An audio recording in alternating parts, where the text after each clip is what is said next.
Hey, what's up everyone? It's Dolbeck today for one of my last guide in the new world. You know, they announced that the game is gonna end.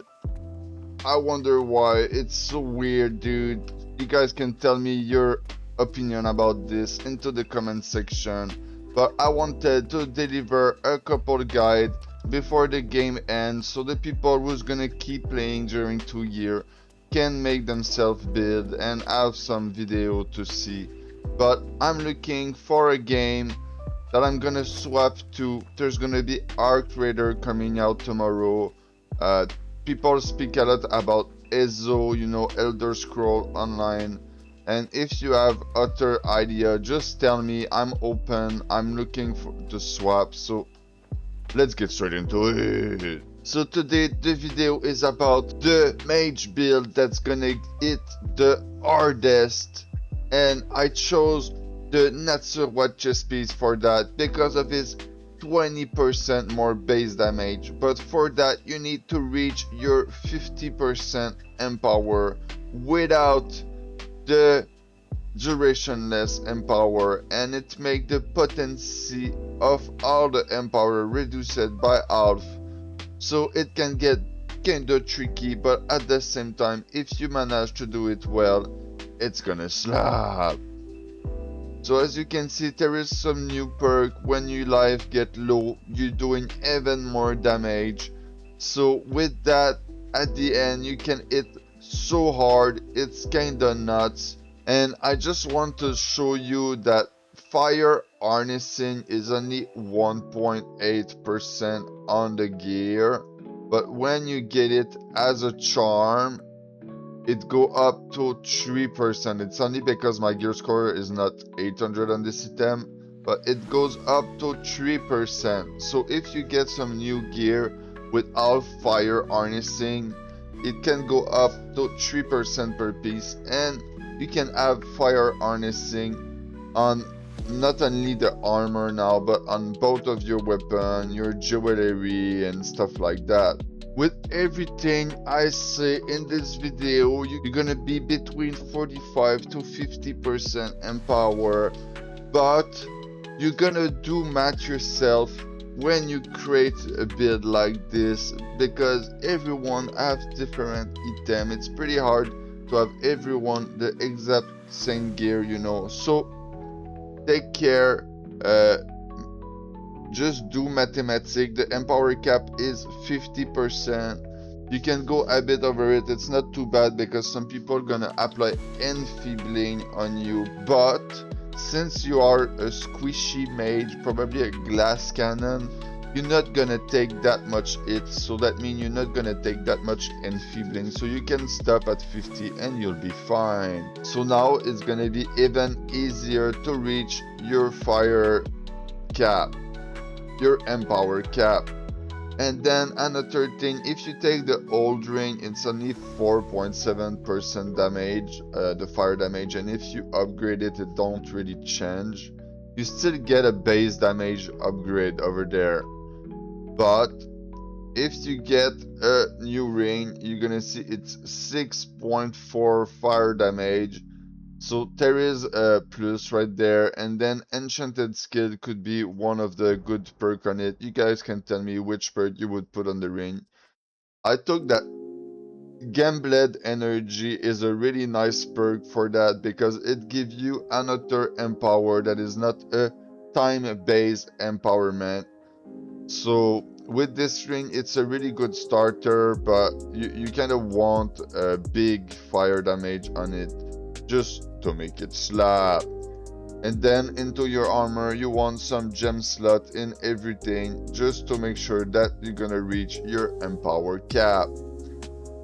And then what's sad is now the refreshing is hard to get, and the enchanted ward, you're gonna get probably some enchanted ward on your piece, the defensive slot, and it's gonna be just the half of it. So right there you see that I'm using the finisher, but it worked well with the inferno, and you can do it with a blunderbuss inferno or with the Deep Freeze, Ice Gauntlet. You see, there's a couple different weapons that you can use with that.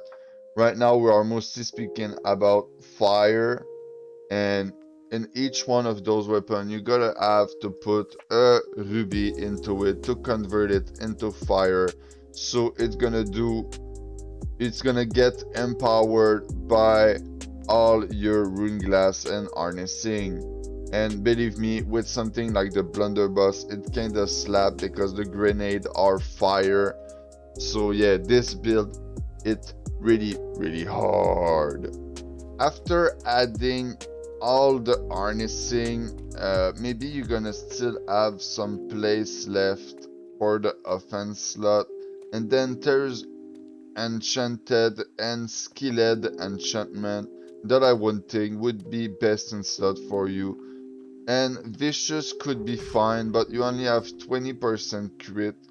So I would see like enchanted and skilled enchantment like better, but at the same time you have 20% crit rate on your fire staff, so vicious is not wasted at all.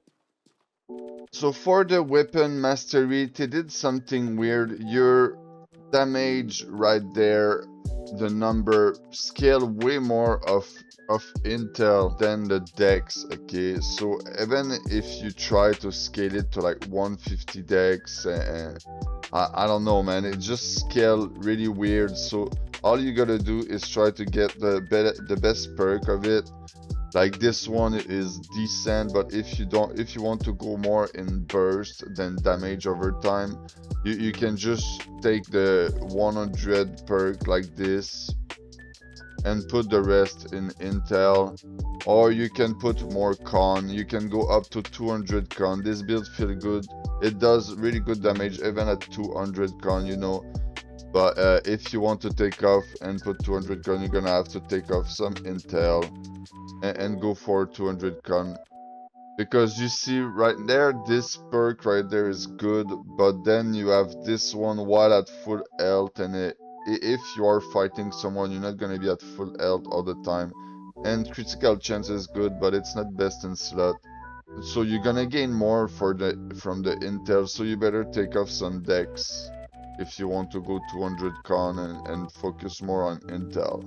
Straight up like this, and each point that you take off con, you put it in dex, and like 50 dex could be a sweet spot, you know. It's really easy to get, and you start 150 like this. And at this point, it's your choice, you know. Where you're gonna put it. If you got 23 point like this and you don't want to go over 150 con, you're gonna put it in end because it's gonna scale better like this. And then for the weapon mastery, I got an ace build, you know, with combat speed, but if you want to pump, you're gonna take off the combat speed and you're gonna put arson advantage, just because you're gonna get mana back, and mostly with the ice gauntlet and stuff like that, it's gonna help you to not pop mana potion all the time. But if you use fire staff, rapier, or blunderbuss, a weapon that don't need mana, you will not need this perk at all. So it's why going for combat speed could be better for you. I know that this build is possible with winged leather shoes and a couple other artifacts, but right now we are speaking about the build that is the hardest as a mage, and this is the not so much chess piece. So you're gonna want some harnessing, enchanted ward, as much as you can, and then you want 1 stack of kidney fortify, and I would say 1 stack of purifying toes. For me, those 3 perk are like required. And then you can get an amulet with multiple protection on it and a damage perk. There is some perk like skilled resilience over there that is pretty decent, you know. But it depends on your goal, what you want exactly. People are gonna metacraft and do their own build, you know. I don't think anybody gonna care too much about the meta anymore in this game. That's sad because, you know, we love the new world, man. So on this character I managed to get a kinda best in slot fire staff in my opinion. If I had a fire attunement instead of shock attunement right there, that could be even better, because you see with my rune glass and harnessing I'm gonna empower the attunement. So yeah, and then the crippling pillar of fire is sick, man. 20% for 6 seconds is huge, and empowering fireball on the fire staff is pretty nice. And then you could get a ignited opal and slot it in because your fire is empowered, and that could be even better.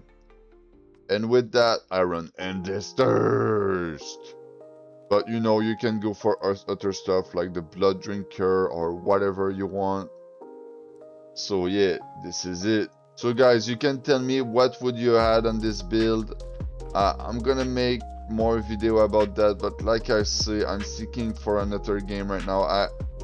People are already jumping out, man. You can see just the gorilla place that everyone was farming. One day ago there was like 50-60 people all standing at the same place. Now there's just nobody even farming the gorilla. It's like GG, new world over, peace. Imagine they just give us all this nice content and end it.